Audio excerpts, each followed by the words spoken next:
Madam, ఆభరణాలు దొంగతనానికి గురైనప్పటి నుంచి భక్తులకు ఎక్కడ తెలుస్తాయోనని చాలా కంగారు పడిపోయాము.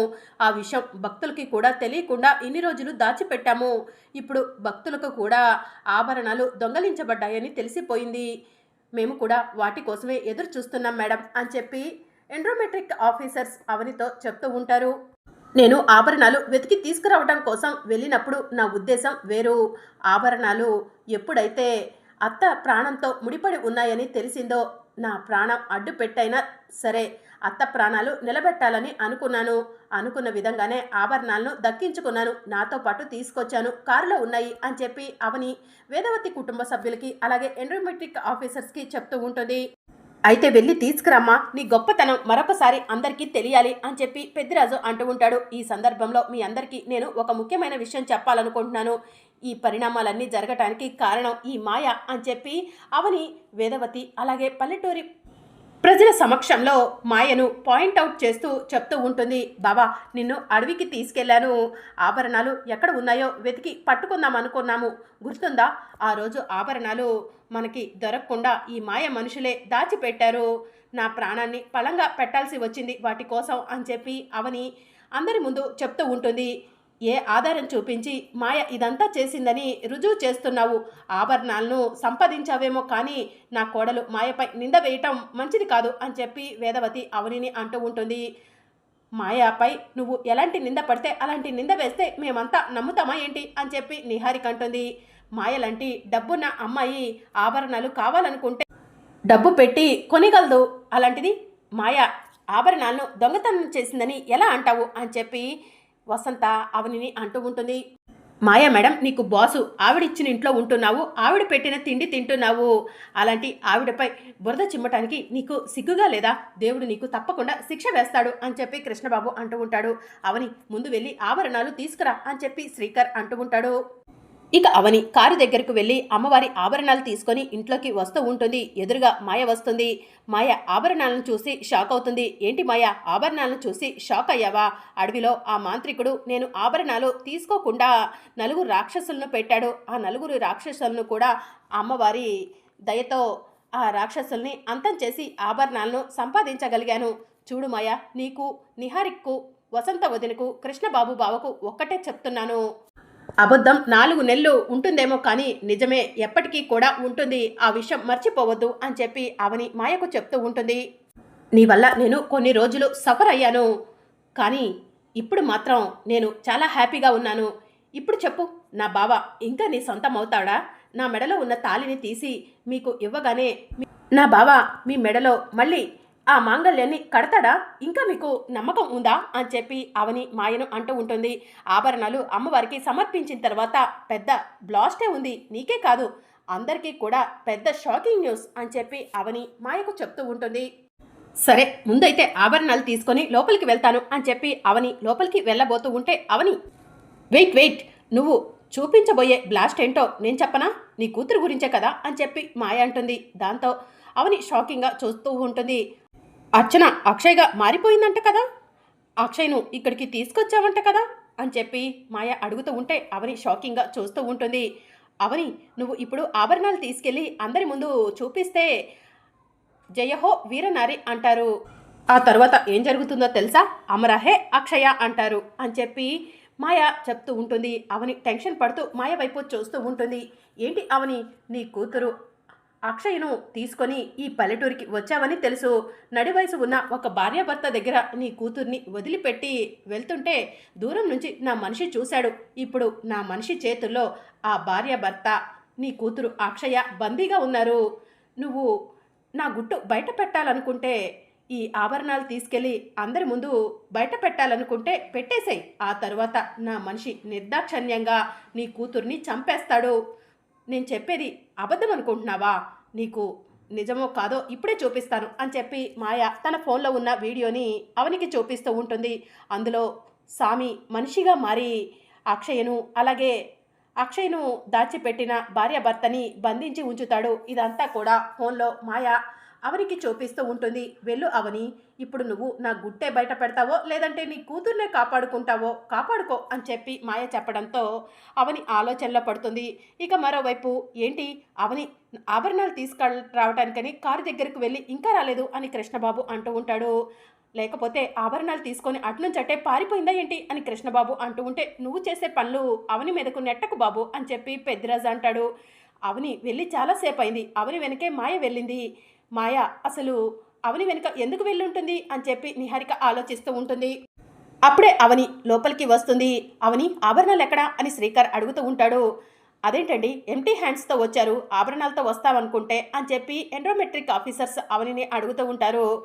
ఇంకా మాయ మాత్రం డాక్టర్స్తో ఫోన్ మాట్లాడుతున్నట్టు యాక్టింగ్ చేస్తూ ఉంటుంది. డాక్టర్స్ ఫోన్ చేశారు, వాళ్ళతోనే ఫోన్ మాట్లాడి వస్తున్నాను.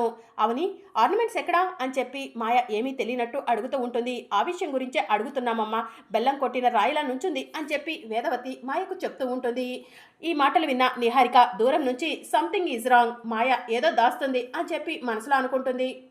అమ్మ అవని ఆభరణాలు ఎక్కడమ్మా అని ప్రసాదరావు అంటూ ఉంటాడు.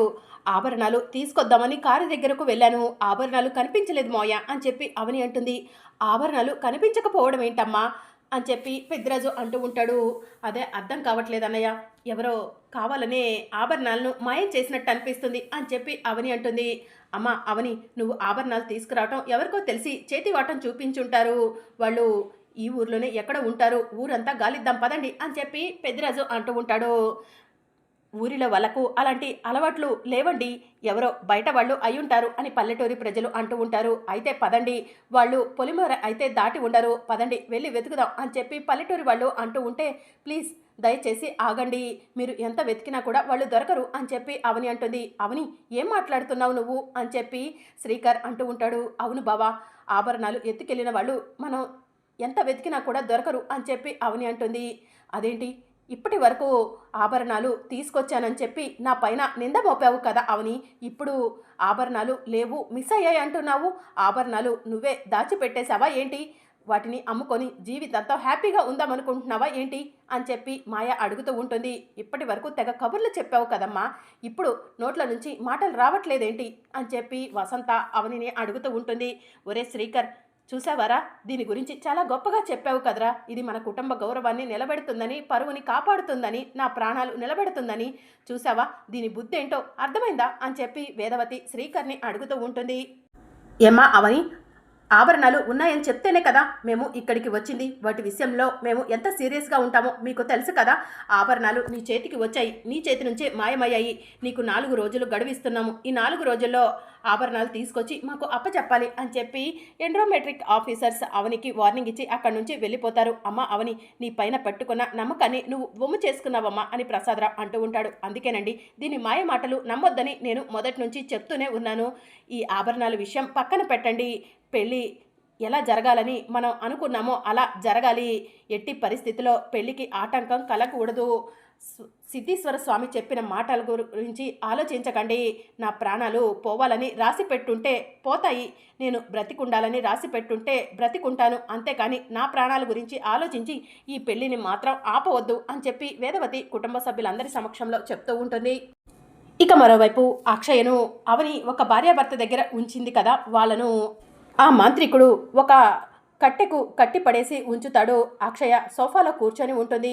అక్షయ ఆ మాంత్రికుడు పూజలో ఉన్నప్పుడు మెల్లగా నడిచి వెళ్తూ ఉంటే, నేను నీ అడుగుల శబ్దాన్నే కాదు, చీమ నడిచినా కూడా కనిపెట్టగలను, ఏ పుట్టలో ఏ పాముందో నాకు బాగా తెలుసు, అలాంటిది నా నుంచి నువ్వు తప్పించుకొని ఎలా వెళ్ళాలనుకుంటున్నావు, వెళ్ళి కూర్చో అని చెప్పి స్వామి అక్షయ్కు చెప్తూ ఉంటాడు. నువ్వు ఆ మాయ చేస్తున్న పనులు తప్పు, ఇవి చెయ్యొద్దు అని చెప్పి అక్షయ్ అంటుంది. ఇక ఆ మాంత్రికుడు కళ్ళు తెరిచి, నేను మాయ చేస్తున్న పనులు తప్ప, మమ్మల్నే తప్పని చెప్పే అంత పెద్దదానివా నువ్వు అని చెప్పి అక్షయ్ను అంటూ ఉంటాడు. నీ పని నీది, మా పని మాది, మేము చేస్తుంది పని కాదు, ఆశయం, మా ఆశయాన్ని నిలబెట్టుకోవడం కోసం మేము ఎంతగానో కష్టపడుతున్నాము, దెయ్యం పని దెయ్యంది, పాము పని పాముది, మనుషుల పని మనుషులది, మాలాంటి వాళ్ళ పని మాలాంటి వాళ్ళది, మా గురించి మేము చేస్తున్న పనుల గురించి మాట్లాడే అర్హత నీకు లేదు, వెళ్ళి కూర్చో అని చెప్పి అక్షయ్ను మాంత్రికుడు బెదిరిస్తూ ఉంటాడు. ఆ మాయ నువ్వు కలిసి చేస్తున్న పనులు చాలా విరుద్ధమైన పనులు ప్రకృతి మీ మిమ్మల్ని నాశనం చేస్తుంది. ఇప్పటికైనా తప్పు చేశానని ఒప్పుకోండి. మిమ్మల్ని ఆ అమ్మవారు క్షమిస్తుంది, లేదంటే శిక్షిస్తుంది అని చెప్పి అక్షయ ఆ మాంత్రికుడికి వార్నింగ్ ఇస్తూ ఉంటుంది. ఇక మాంత్రికుడు పక్కపక్కమని నవ్వి, వేదం నేర్చుకున్నావు కాబట్టి ఇలా మాట్లాడుతున్నావు. నువ్వు చెప్తే ఇక్కడ ఏది ఆగదు. మేము ఎంతో కష్టపడి ఇంత దూరం వచ్చాము. అక్కడ పెళ్లి మండపంలో జరగాల్సిన కార్యం జరగకపోతే ఈ ఇల్లు శ్మశానం అవుతుంది అని చెప్పి మాంత్రికుడు అక్షయ్ను బెదిరించి అక్కడ కూర్చో అని చెప్పి చెప్తూ ఉంటాడు. ఇక మరోవైపు వేదవతి వాళ్ళ ఇంటి దగ్గర పెళ్లి ఏర్పాట్లు జరుగుతూ ఉంటాయి. ఇక మరోవైపు వేదవతిని మండపం దగ్గర కుర్చీ వేసి కూర్చోబెడుతూ ఉంటారు. వేద, బయట కూర్చోకూడదు, గాలి తగలకూడదు, లోపలికి వెళ్దాం పద అని ప్రసాదరావు అంటూ ఉంటాడు. లేదండి, నేను పెళ్లి చూడాలి, పెళ్లి పనులు చూడాలి అని చెప్పి వేదవతి అంటుంది. అయినా ఏంటి నాన్న నీ గొడవ? మనమంతా మండపం దగ్గర ఉంటే అమ్మ మాత్రం లోపల ఒంటరిగా ఎలా ఉంటుంది అని చెప్పి కృష్ణబాబు అంటాడు. అవును, పెళ్లి పనులు తొందరగా కానివ్వండి కృష్ణ. అలాగే ఆ అవని ఎక్కడుంది అని చెప్పి వేదవతి అడుగుతూ ఉంటుంది. లోపల ఎక్కడో ఉండే ఉంటుందిలేమ్మా అని చెప్పి కృష్ణబాబు చెప్తూ ఉంటాడు. సరే వెళ్ళి పెళ్లి పనులు చూసుకో అని చెప్పి వేదవతి చెప్పడంతో సరే అమ్మా అని చెప్పి కృష్ణబాబు అక్కడి నుంచి వెళ్ళిపోతాడు. ఇక మరోవైపు వేదవతి, ఏమండి, శ్రీకర్ మాయలను పెళ్లి కూతురు పెళ్లి కొడుకుగా రెడీ చేయమని ఇంట్లో వాళ్ళకు చెప్పండి అని చెప్పి వేదవతి అంటుంది. సరే వేద అని చెప్పి ప్రసాదరావు అంటాడు. ఇక అవని అటు ఇటు తిరుగుతూ ఆలోచిస్తూ ఉంటుంది. అప్పుడు నిహారిక, వసంత ఇద్దరు కూడా అవని దగ్గరకు వస్తారు. అవనిని అలానే చూస్తూ ఉంటారు. ఏంటి అలా చూస్తున్నారు అని చెప్పి అవని అడుగుతూ ఉంటుంది. పెళ్ళి మాయది, నువ్వు పెళ్లి కూతురులా రెడీ అయ్యావేంటి అని చెప్పి వసంత అడుగుతూ ఉంటుంది. ఈరోజు మా పెళ్లి రోజు, ఎలాగూ ఈ పెళ్లి కాసేపట్లో ఆగిపోతుంది, ఆ తర్వాత జరిగేది మా పెళ్లి రోజే కదా, అందుకే ఇలా రెడీ అయ్యాను అని చెప్పి అవని అంటుంది. చింత చచ్చినా పులుపు చావలేదంటే ఇదేనేమో. పద, దీంతో మనకు మాటలెందుకులే కానీ మనం మాయను పెళ్లి కూతురుగా రెడీ చేద్దాం అని చెప్పి వసంత నిహారిక అక్కడి నుంచి వెళ్ళిపోతారు. ఇక కృష్ణబాబు శ్రీకర్ని పెళ్లి కొడుకుగా రెడీ చేస్తూ ఉంటాడు. ఒరే తమ్ముడు, నీకు నిత్య పెళ్లి కొడుకు అవార్డు ఇవ్వాలి అని చెప్పి కృష్ణబాబు అంటూ ఉంటాడు. ఎందుకో అని పెద్దరాజు అంటూ ఉంటాడు. వీడి జీవితంలో వీడు ఇది 4వసారి పెళ్లి కొడుకుగా పెళ్లిపీట లెక్కటం అని చెప్పి కృష్ణబాబు అంటూ ఉంటాడు. ఇక మరోవైపు మాయను నిహారిక వసంత పెళ్లి కూతురుగా రెడీ చేస్తూ ఉంటారు. ఆ అవని గోతికాడ నక్కలాగా ఈ పెళ్లి ఎప్పుడు ఆపుదామా అని ఎదురు చూస్తుంది అని నిహారిక వసంత మాట్లాడుకుంటూ ఉంటారు. కూతురు ఎలాంటి సిచ్యువేషన్లో ఉందో అవనికి తెలుసు కాబట్టి ఎలాంటి దుస్సహాయం చెయ్యదులే అని చెప్పి మాయ మనసులో అనుకుంటూ ఉంటుంది. ఇక మరోవైపు మాంత్రికుడి దగ్గర అక్షయ అలాగే ఆ భార్య భర్త బందీగా ఉంటారు.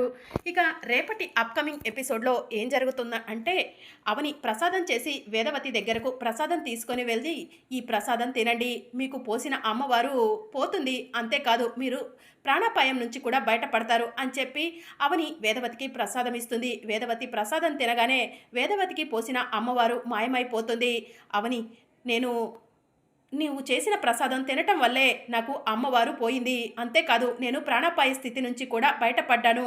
ఈ సమయంలో నువ్వు ఏది కోరుకున్నా కూడా నీ కోరికను నెరవేరుస్తాను, కోరుకో అవని అని చెప్పి వేదవతి అవనికి చెప్తూ ఉంటుంది. ఈ పెళ్లి ఆపమని చెప్తే మీరు ఎలాగూ ఆపరు, అందుకే ఒకవేళ అనుకోకుండా ఈ పెళ్ళి ఆగిపోయిందే అనుకో అని చెప్పి అవని అంటూ ఉంటే, పెళ్ళి ఆగదు అని చెప్పి వేదవతి అంటుంది. ఒకవేళ ఆగిపోయిందే అనుకో, అప్పుడు నాకు శ్రీకర్ బాబుకి దగ్గరుండి మీరే పెళ్లి రోజు చెయ్యాలి అని చెప్పి అవని వేదవతిని అడుగుతూ ఉంటుంది. సరే, నీ కోరికను నేను నెరవేరుస్తానని మాటిస్తున్నాను అని చెప్పి వేదవతి అందరి సమక్షంలో చెప్తూ ఉంటుంది. మరి అప్కమింగ్ ఎపిసోడ్లో ఏం జరగనుందో తెలుసుకోవాలనుకుంటున్నారా? అయితే ఛానల్ను సబ్స్క్రైబ్ చేసుకొని సపోర్ట్ చేయడం మర్చిపోకండి. Thank you for watching.